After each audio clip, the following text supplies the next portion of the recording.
Hello, everyone. Welcome to this afternoon's session. Thanks so much for joining us. I'm Bertha Coombs. I'm a healthcare reporter at CNBC. And this afternoon, I am joined by Joel Bervell, who is the host of the Dosed podcast. He's also a Ghanaian-American medical student. He's got other projects going on. I guess he gets along without sleep. I don't really know how you can do so much. Next to him is Megan Ranney, who is the Dean of Yale Law School, Yale Medical School? Yale School of Public Health. Yale School But I could, it all intersects. I guess I'm so used to, I used to go to the Yale Law School dining room and library because they were my favorites. They were close, but it's one of the things that was in the brain. And then Austin Chang, who is the author of Gut, an owner's guide, and he will be talking about that in the subsequent session. He is also the chief medical officer of endoscopy at Medtronic, which I don't know how you can do that so young. You guys are all so accomplished. I am quite in awe of you.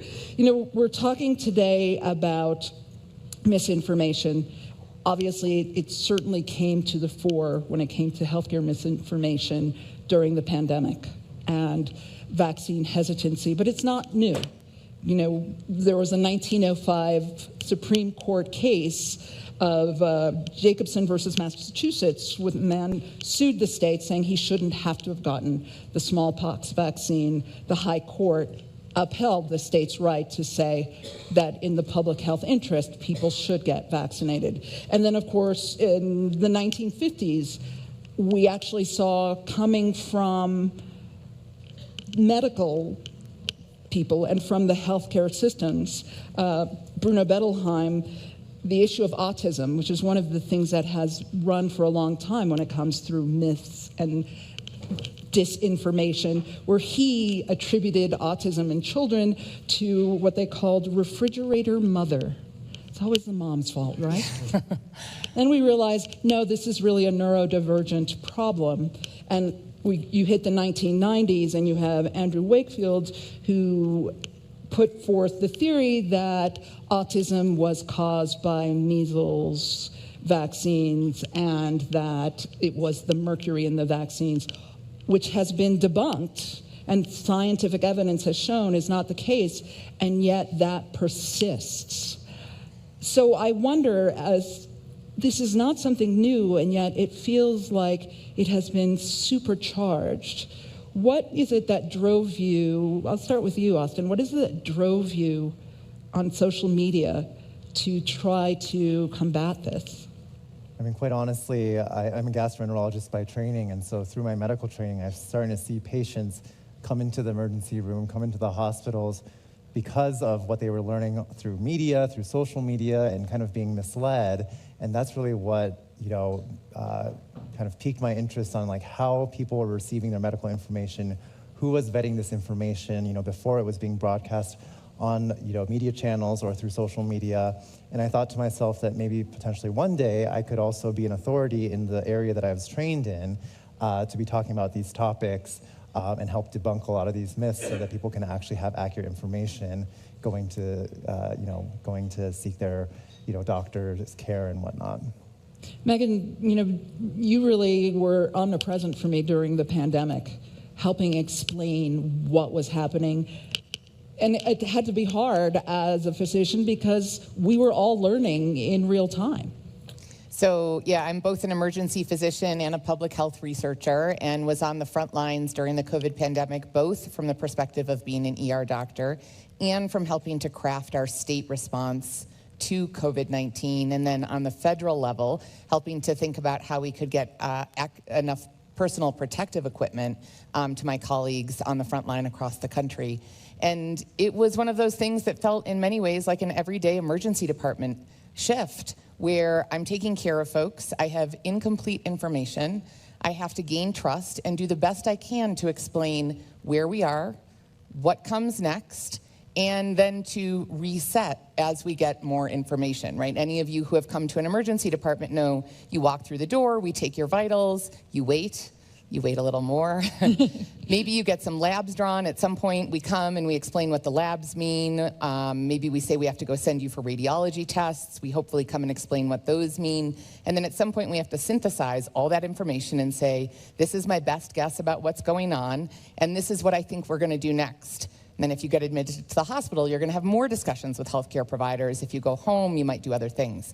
Same thing around COVID-19, right? We were in the midst of this once in a lifetime, at that point, hopefully it stays that way, pandemic, and didn't know much. Brand new virus. We were all trying to figure things out as quickly as we could. The scientific infrastructure was working as fast as it could, but we were all living in this paucity of information and guidance, and so tried to approach it in the same way that I would approach a discussion with a patient or a family member in the emergency department, which is translating the science and the knowledge out into terms that are both comprehensible and actionable, whether on the part of an individual, a family, a community, or a policy maker. And I think, for me, one of the things that I think is quite special is that ability to bridge kind of the medical and the public health science, and then put it all in layperson terms that my mom or my husband could understand. And yet, when you talk to people, they still will say, I'm not sure I believe you. I mean, I had a family friend who, and apparently this was some sort of viral thing that was going around on social media, that I'm actually allergic to people who are vaccinated. Yeah. So that's where I think it's important for more of us to be out there sharing good information. Those types of misinformation, which is information that's not quite true, or frank disinformation, which is lies being spread with a kind of malevolent intent. There are a lot of people out there, and there's a lot of money behind testing and spreading those. There's not as many of us out there spreading good information and doing it in ways that use some of those same marketing techniques that the purveyors of disinformation use. So if you don't know what is true and not true, and you see a meme that's shared by someone that you trust, you don't necessarily know how to sort out whether or not to believe it. So you're going to then go to maybe your trusted sources around you, and again, if they're sharing that meme, you're going to believe them. And now you, Bertha, come in and tell them they're wrong. What makes them trust you rather than trust the person who shared the thing that they saw on Facebook or on what was formerly known as Twitter, or TikTok now. Or on TikTok it's the now. big one. Yeah, it's interesting. I have two kids, and although I have given them subscriptions to the New York Times and the Wall Street Journal and so on, they get almost all of their news from TikTok and from Instagram Reels, and it's where I think the two of you especially have done some really interesting work, is in thinking about how do we spread reliable health information on those media in ways that are both, again, comprehensible, but also actionable, to translate the emerging science in terms that both you can understand, but that matter to the folks that are seeing it. Joelle, so what is your approach when you get on there? Do you wind up debating people, or do you find when you put something out, do you get backlash? Yeah, so I really started creating content during the COVID pandemic, and it really was because there was things I was seeing or learning in medical school that didn't really make sense to me. So I remember hearing when COVID first came out, it was 2019 when I started medical school, so 2020, Wow. We were entirely virtual, basically, for my first 2 years of medical school. And I remember we kept hearing that COVID was more likely to be in Black patients, or Black people just in general. And it didn't make sense that we framed it in that way, because it made it sound as if COVID, biologically, for some reason, was more likely to affect Black people. When in the reality, it was because of sociopolitical things. So whether it's communities of color are more likely to be frontline workers, or to actually not be able to have telemedicine, or be able to take work off, Right. different things like that that are connected to history. Or But like in the Bronx, where I live in New York, and the Bronx was one of the worst areas hit because of the density of the population. Exactly. But we didn't really talk about it in that way in medical school. We left it as communities of color more likely to get COVID. And so I started taking to TikTok to talk about the ways in which I thought we weren't talking about things accurately, especially when it came to issues of race. And for me, the way I approached it was by taking things that people maybe had heard about before and reversing it. And so especially when it comes to race, we have all these myths that people still believe about race.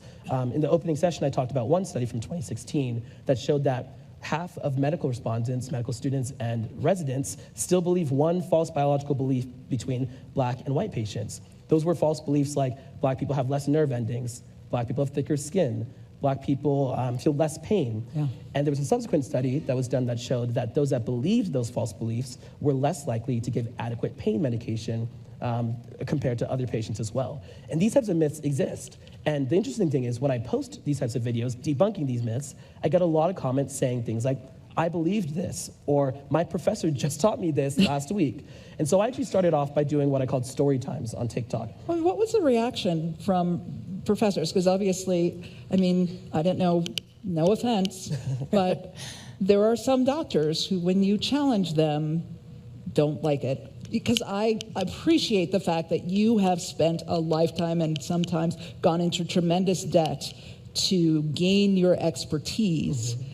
But, you know, as a patient, we also have questions. And, you know, sometimes as a woman of color, I find I want to make sure that you aren't just going by this old myth. Mm-hmm. You as a doctor have myths too. Yeah. Yeah, and for me, I think one, I focus really heavily on studies, and so that's why it's so important for like more diverse studies to be out there. But then two, I just told it from a storytelling perspective. So one of the stories about skin thickness I told was that my friend Cameron came home from school one day, and we've been doing suturing lab. This was during my first year of medical school. We've been in the suture lab. He came home, and the professor he was with said that you choose the needle size based on the race of the person.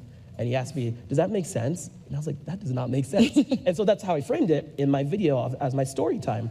And it launches a whole tirade of conversation in the comments that then allows people to then debunk it in the comments, but with subsequent videos as well. And so I think my approach is really not necessarily challenging per se, but like questioning. And I learned early on to ask why. I always say the 5 whys. When you keep asking why we have something, whether it's a system, whether it's one thing that we've kind of taken for granted, we get down to the root issue of it. And so I was always the kid in my class asking, why do I do it like this? One example is we always learned, early on we learned about like cyanosis, which is when the skin turns blue. I kept looking at myself and saying, I'm not gonna turn blue, what's gonna happen to someone that looks like me?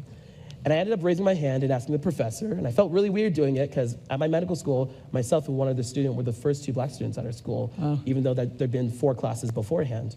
And the professor had a great answer. He said, look at your mucous membranes, you can look at your eyes, you can look at your nail beds, all these other areas.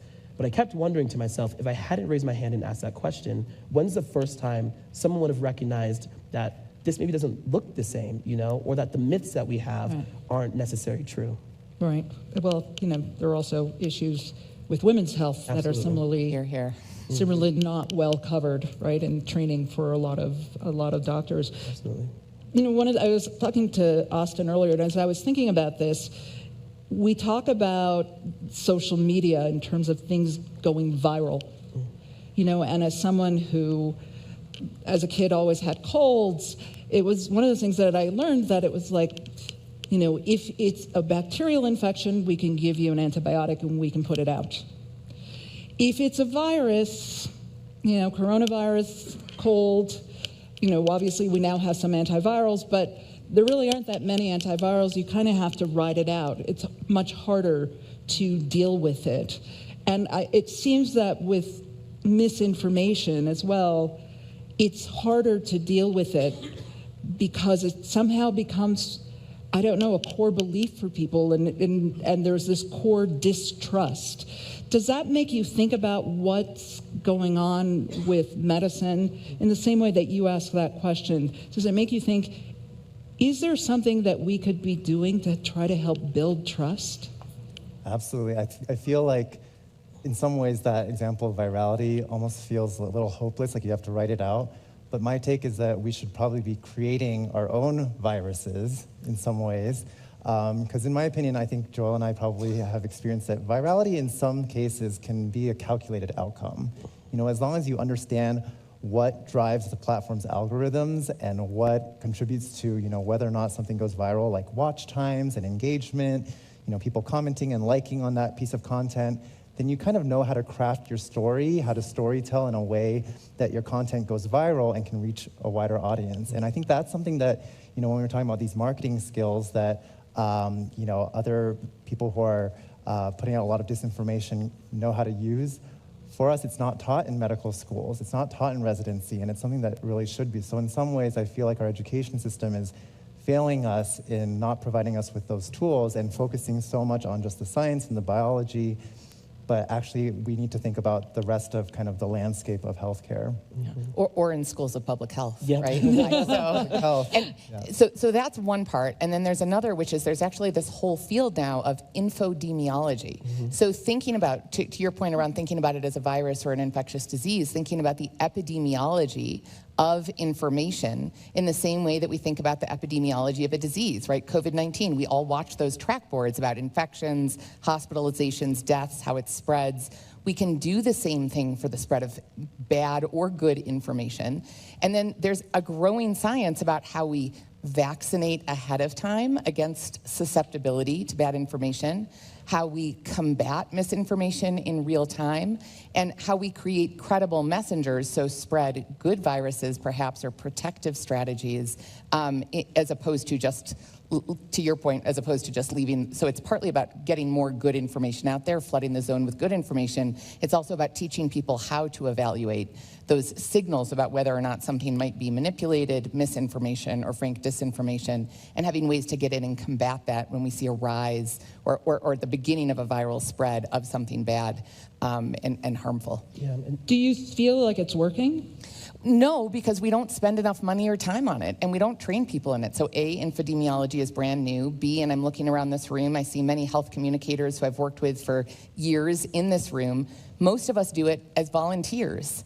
We're not getting paid to go on TV, to create our Instagram Reels, to create TikTok. You may have some sponsorship deals at this point, or there are some ways that you can monetize, but there's no service that's training us, creating messages for us. So this is done out of a sense of goodwill for humanity, because it's something we care about, rather than because it's our job. So no, I don't think we're doing enough. And I think part of the reason too is there needs to be more networking and connection with other institutions that have control. So think about the social media companies themselves, right?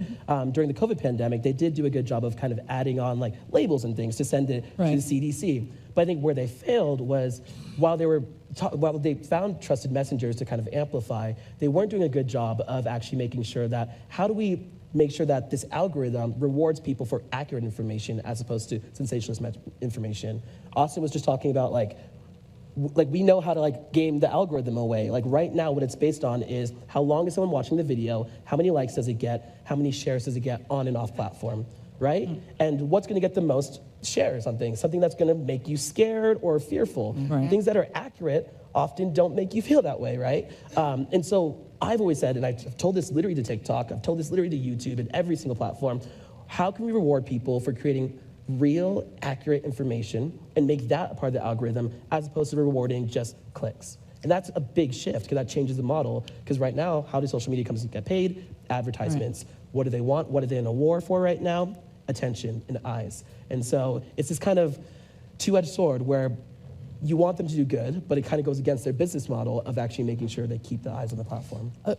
Interestingly, two additional anecdotes in a small study. So, we worked with YouTube, with the National Academy of Medicine, World Health Organization, and CMSS, the Council of Medical Specialty Societies. We worked to create a series of criteria for credible messengers, credible health messengers, to apply basically the equivalent of a blue check on YouTube, and then elevate those messages. That has yet to be evaluated, and we certainly know there's lots of mis and disinformation on YouTube, despite our creating that program. Then there have been some partnerships between public health agencies and influencers.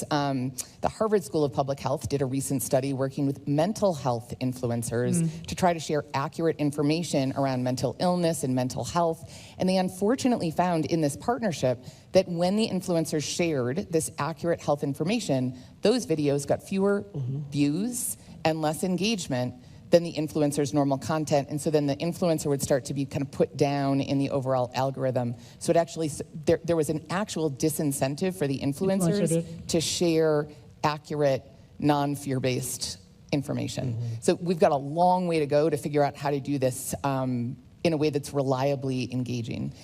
And if I can add, also a lot of the key opinion leaders and trusted voices are at institutions that don't incentivize social media use. I'm trying. As a dean, I'm trying, yeah.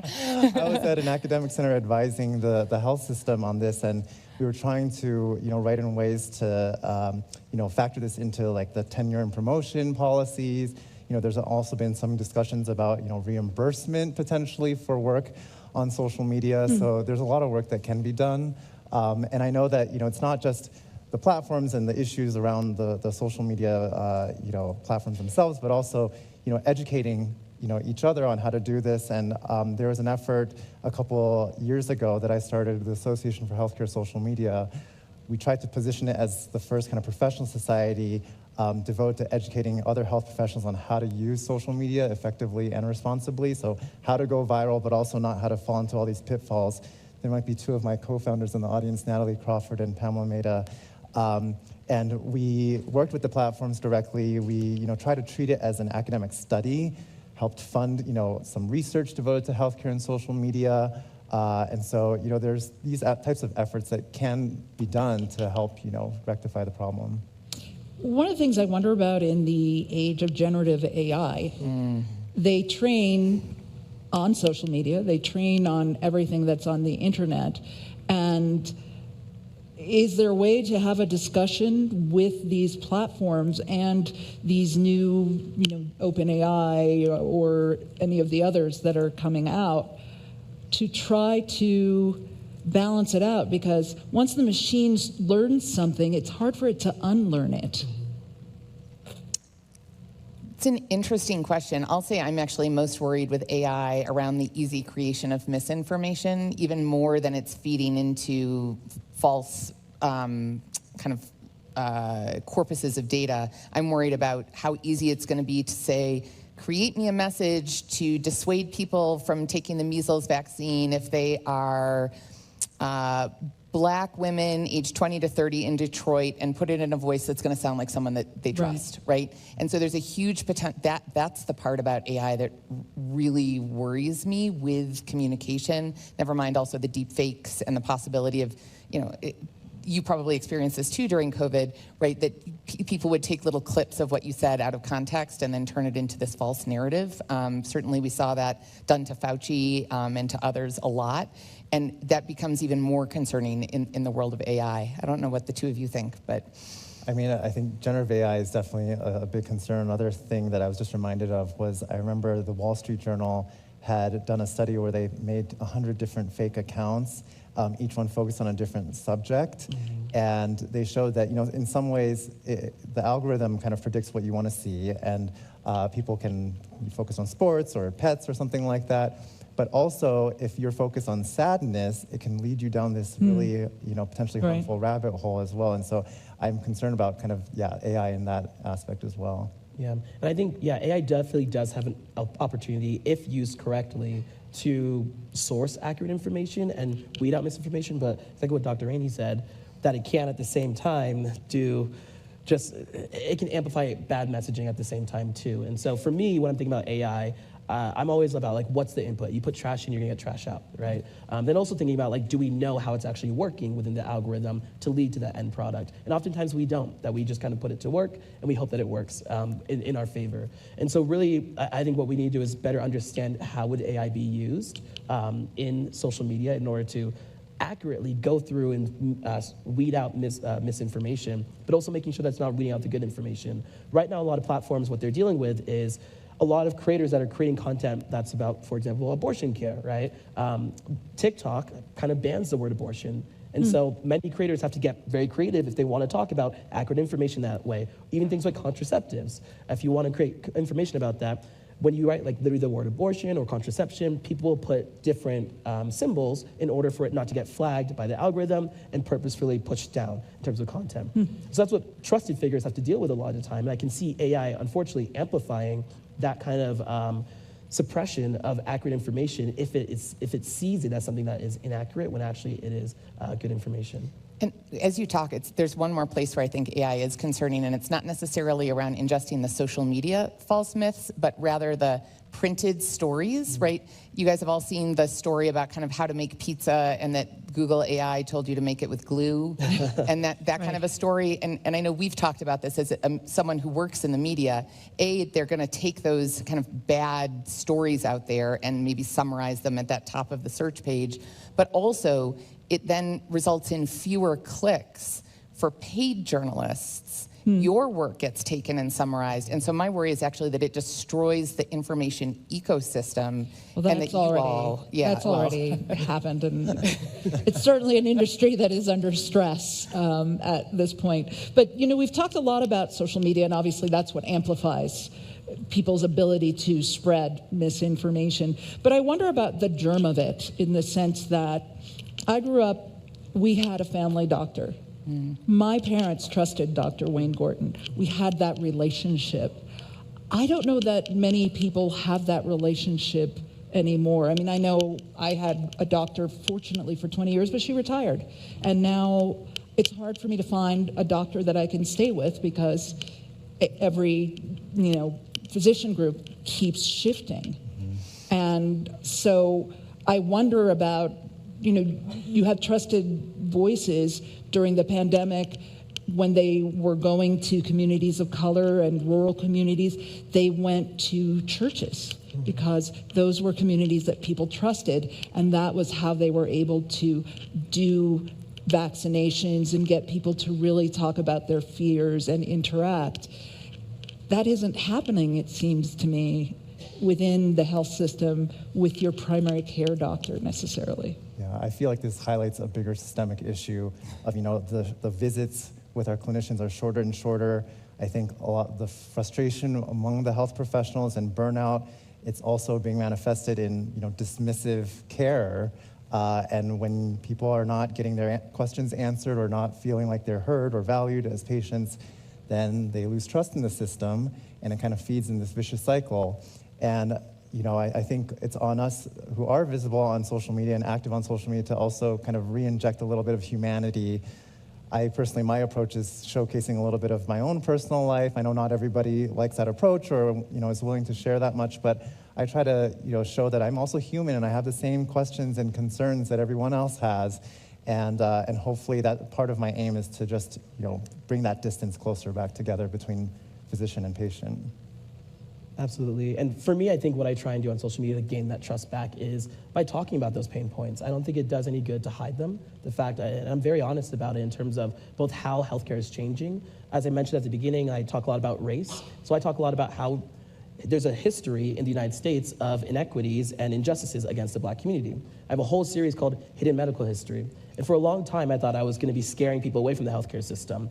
But I found that in the comments and from the message I got from people, they were instead saying things like, I'm so happy you talked about the Tuskegee experiment, right. Henrietta Lacks, Mississippi appendectomies, forced sterilizations, because it helps me understand that when I go to the doctor, I need to advocate for myself and actually find a doctor that I can be a partner with. And so it helps people realize that they need to find and create those connections. It shouldn't just be a one-off with your physician. It should be a long-term relationship where you can, the patient-provider relationship, where it's not kind of this power dynamic anymore, but you're building something, building a relationship with someone else, and understanding that there have been harms in the past, but by working together, we can rectify that.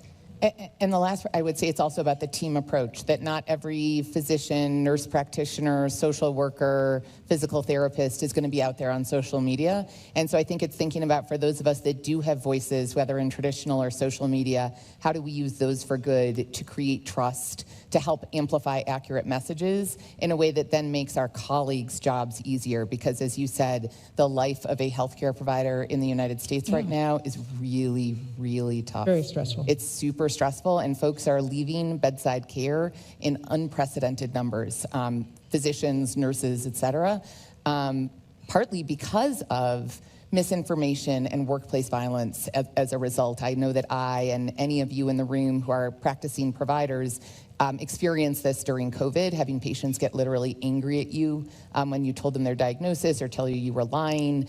And so that's something that is driving people out of the profession. So if we can step up as public health agencies, as communication organizations, as individuals, that then makes the environment better, which allows you to get back to that trusted conversation. I wonder about, you all are very public, but have you encountered situations one-on-one? And sometimes with family members. I know I have a family member who had put out something that was quite specious about vaccines.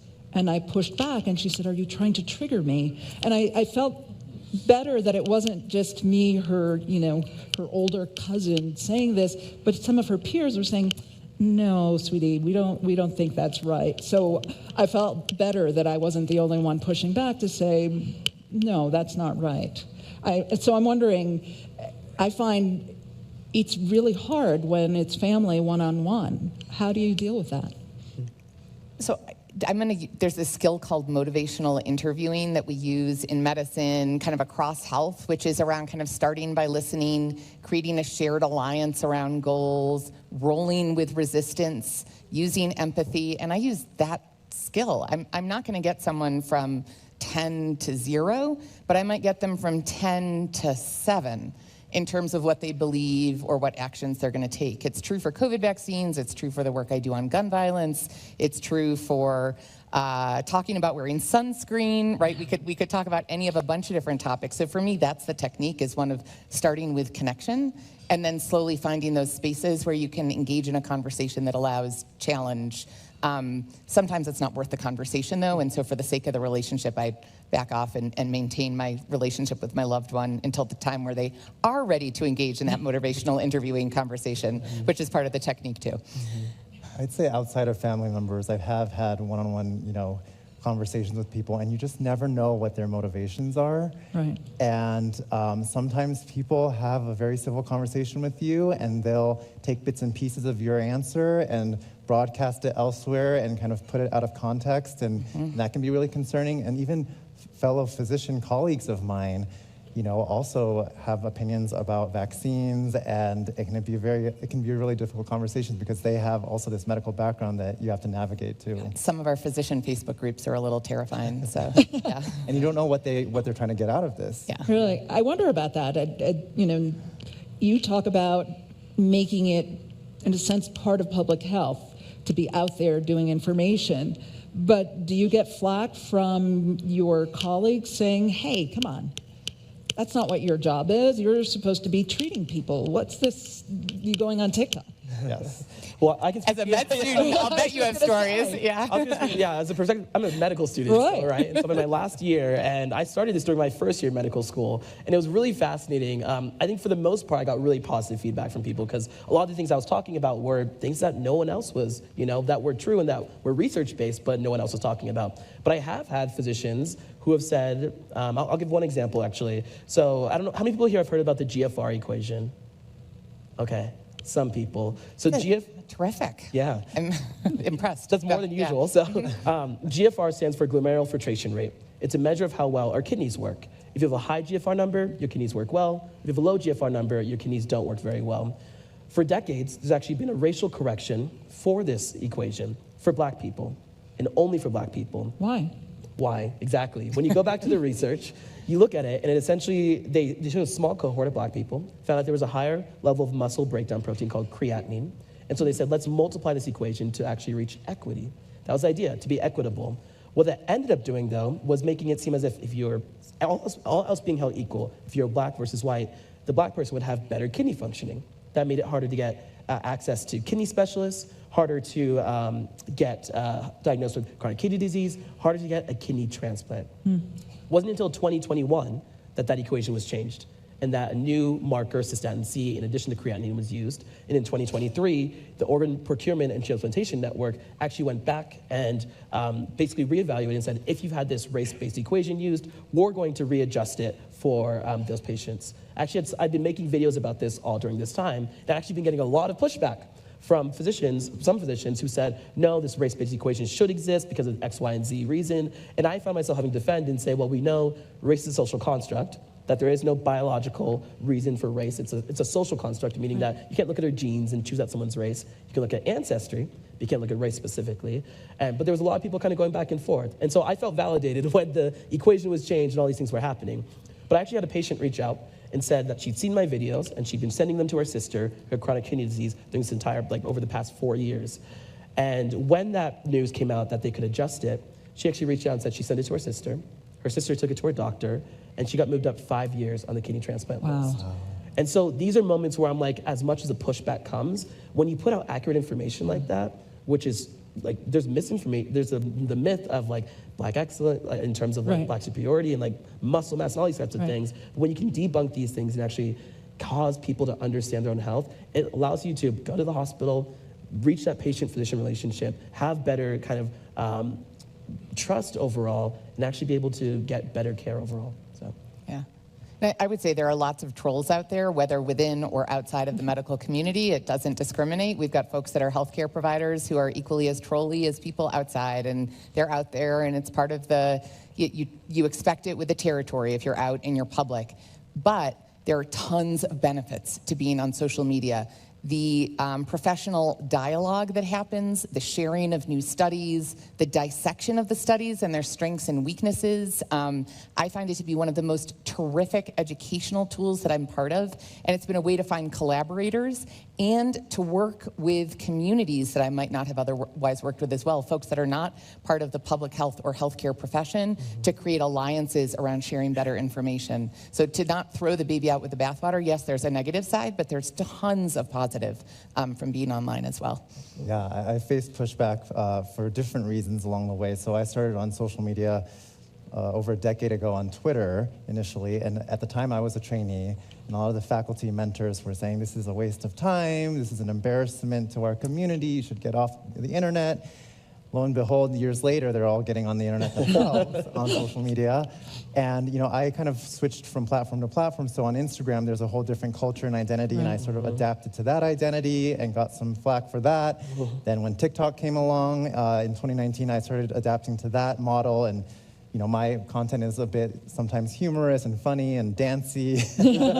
And you can imagine some people had opinions about that. But at the same time, I saw the benefits of this. There were certain videos of mine where I was able to highlight aspects of gastroenterology or less publicized procedures that reached millions of people and led to people getting care that they otherwise would not be aware of at all.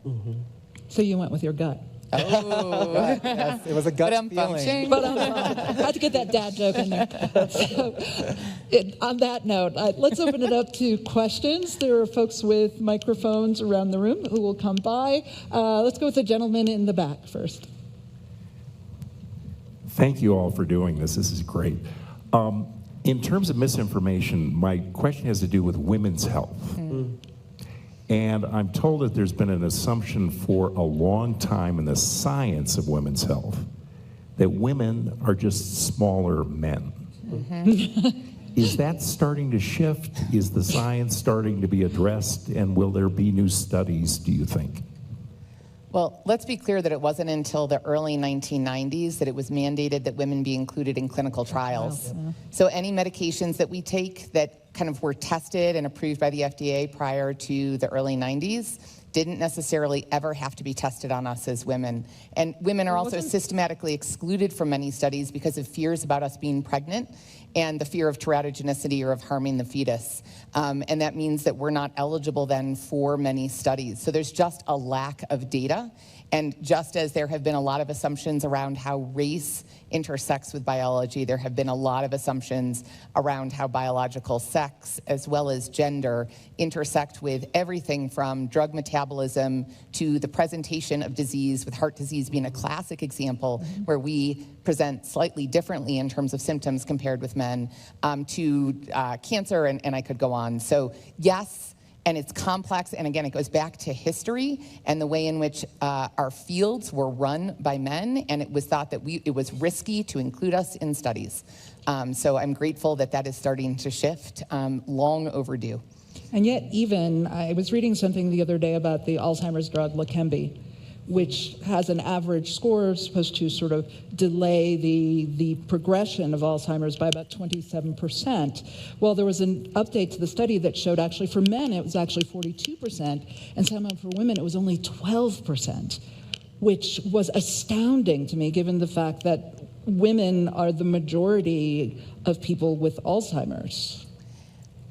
And who knows, right? Like that there's tons of basic biological studies that need to be done to figure out why we respond differently to different medications, what the genesis of disease is, and so on.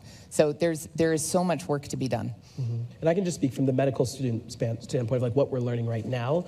I feel like we're starting to introduce these conversations a little bit more, but there's so much more to be done still. On the Dose podcast, I had an interview with Dr. Ratu Gulati, who talks a lot about women's health, the need for it in medical schools. And I remember leaving that podcast and thinking, I didn't learn about any of this in my medical school classes still. And so there's so much more work to still be done in terms of conversations about the differences and inclusion in clinical trials and making sure that we're doing more work there to reach gender equity overall. All right, and do we have any up close? We'll get you to next. I think we have some. Did someone raise their hand over here? The gentleman here in the blue shirt. Okay.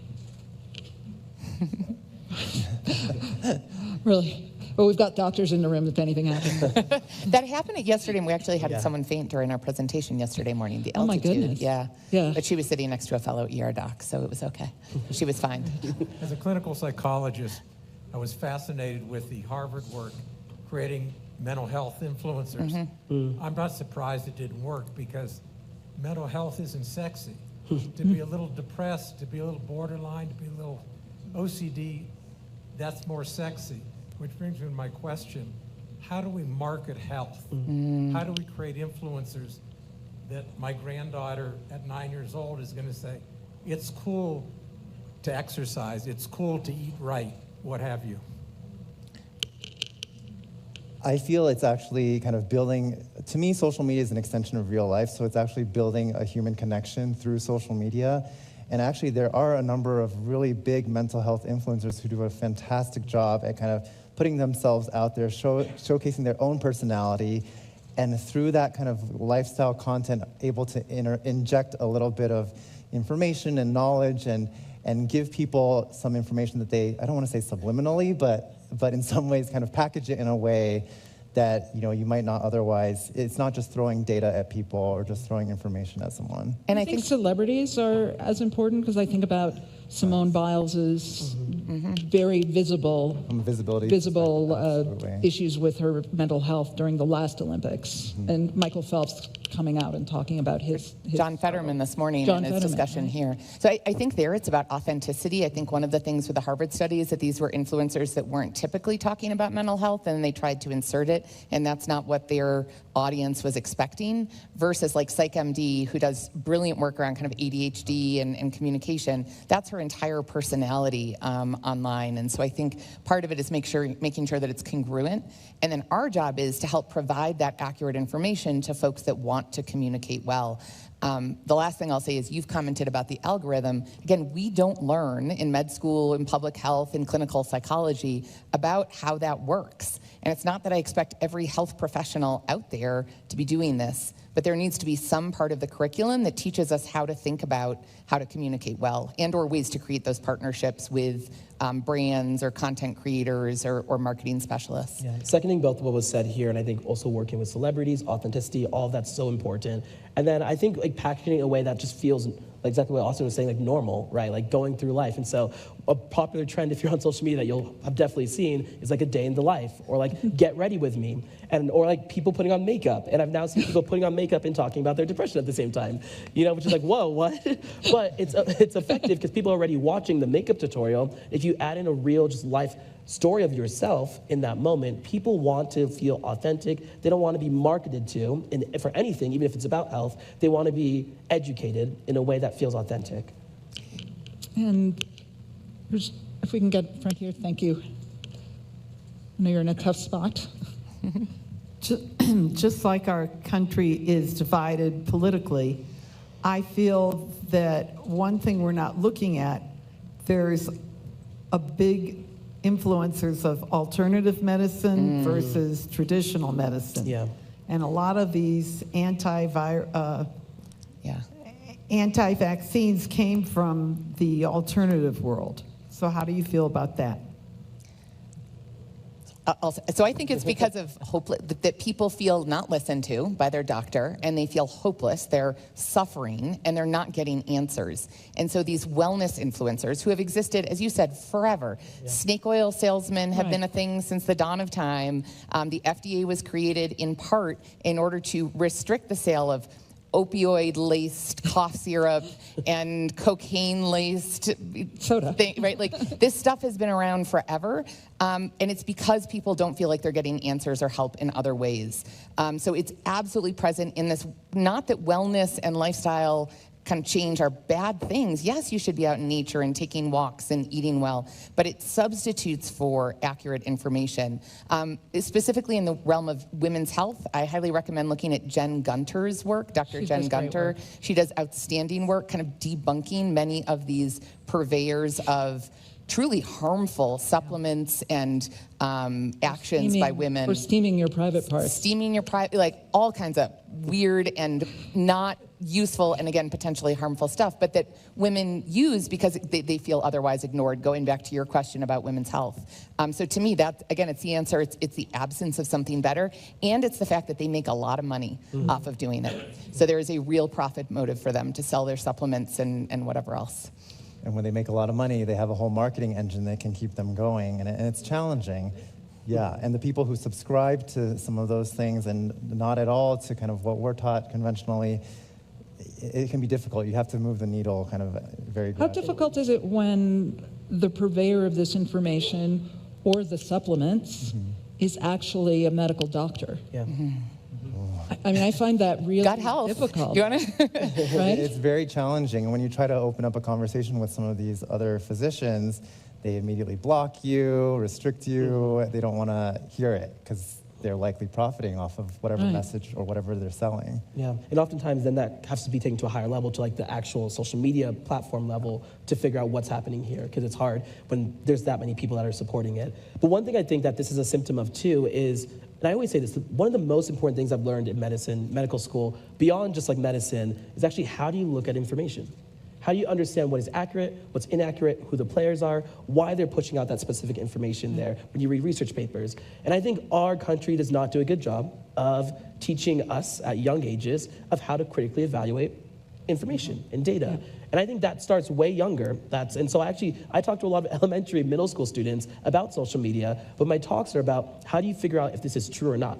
And so I start my talk with like giving out a lot of videos that are false information, but they seem really accurate, you know? And I ask people, how many people in this room agree with that? And a lot of people raise their hands. And then I go down into the study and say, well, this was actually from this person, here's why it's not true, here's the accurate thing. But I think we need to do more of that just in our society, of allowing us to be more critical thinkers of what is accurate, what's inaccurate, in just like data. That's one of the critical issues in media. Yep. To be able to look at media and say, okay, Epic Times, not so much. CNBC, way better. Yeah. thank you. Thanks, I hope so. I hope so. Okay, there's a gentleman here in the blue shirt. I got it. Yeah, I don't have any great ideas or solutions to this intractable problem. But as I listen to the strategies being talked about for using social media to counteract the demons out there, in some ways it sounds a little bit like, what caliber gun should we put on the Maginot Line, as opposed to maybe, is there an asymmetrical way to go about this? And maybe it's something like through the clergy and social and community, local community efforts, because the demonologists are operating with 6th and 7th generation technology, and those of us who are the anti-false information, what was the word? Anti-false information. Anyway, we're trying to figure out what technology is even plausible or feasible. So I'm going to give a shout out to the Rockefeller Foundation for an example of this. So during COVID, they funded something called the Equity Vaccine Initiative. Many of us in the room worked with them, working in a few core cities across the United States to create partnerships with anchor institutions, community-based organizations, with the goal of trying to share accurate information about why you should get vaccinated, the fact that it was free, how to get transport there, et cetera, et cetera. And in doing that work, we found that actually our first task was not training the community-based organizations up to share information out. Rather, it was educating the leaders within those community-based organizations around some of these myths themselves. But we then found that once that was done, those members of this community-based organizations, these community-level leaders, served as extraordinary representatives, translators, creators themselves, not necessarily on social media, but in those one-to-one conversations. So I love the Maginot Line analogy, and I do think that we have to think outside the box. I think I'm going to look at Caitlin Chattalina, who's sitting here, who has the Your Local Epidemiologist Substack, another great example of creating evidence and disseminating information in ways that then can be used and shared by others. So I think we've got to be trying different things as well as flooding the zone. Yeah, absolutely. I was just going to echo that and say that, you know, it's not just social media efforts alone, working in isolation, it's everything around that, down to elementary school education and, you know, teaching people that it's not, that, you know, science has to be, the definition of misinformation, I believe, from what the Surgeon General put out in his social media guidance, referred to what best available evidence at the moment, and just that dynamic nature of science we saw during the COVID pandemic. As more evidence emerged, things changed. We as a society haven't been able to appreciate that medicine is dynamic, and Right. we have to, you know, roll with it. Well, that's a great note on which to end. Austin, Megan, and Joelle, thank you all for the work that you do. Thanks for watching. Stay updated about breaking news and top stories on the NBC News app or follow us on social media.